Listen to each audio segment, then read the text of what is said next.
അതെ ഞാൻ പോകണം. ചേട്ടാ ഒരു വർഷത്തെ കാര്യമല്ലേ ഉള്ളൂ, അപ്പോഴേക്കും നമ്മുടെ കടമൊക്കെ തീരും. പിന്നെ ചേട്ടൻ ഗൾഫിൽ നിർത്തി പോരണം, തടിച്ചു വിളിച്ച് ജീവിക്കാലോ.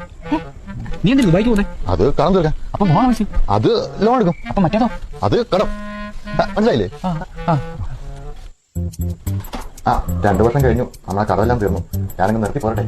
വന്നോ? പക്ഷെ ചേട്ടൻ പോകുന്നേരം പണയം വെച്ച് ഗോൾഡ് ഒക്കെ എടുക്കണ്ടേ? എടുത്തില്ലല്ലേ? എടുക്കാം.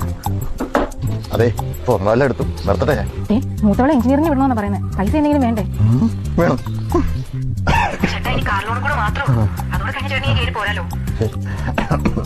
ചേട്ടാ ഇനി ഹോം ലോൺ കൂടെ മാത്രമേ ഉള്ളൂ, അതുകൂടെ കഴിഞ്ഞ ചേട്ടൻ മരിച്ചല്ലോ. അയ്യോ എന്റെ പൊന്നോ, ഞാൻ അന്നേരം അങ്ങനോട് പറയാ നിർത്തി പോരെ നമുക്കുള്ളതൊക്കെ പറയാത്. അച്ഛൻ പോയല്ലോടെ മക്കളെ, മക്കളെ വിളിച്ചു പറയണം, അവിടെ തന്നെ ഇറക്കിക്കോളെ. ഇങ്ങോട്ട് കൊണ്ട് കാത്തിരി ചെലവാക്കിയാ വേല. എനിക്ക് തന്നെ കാണാൻ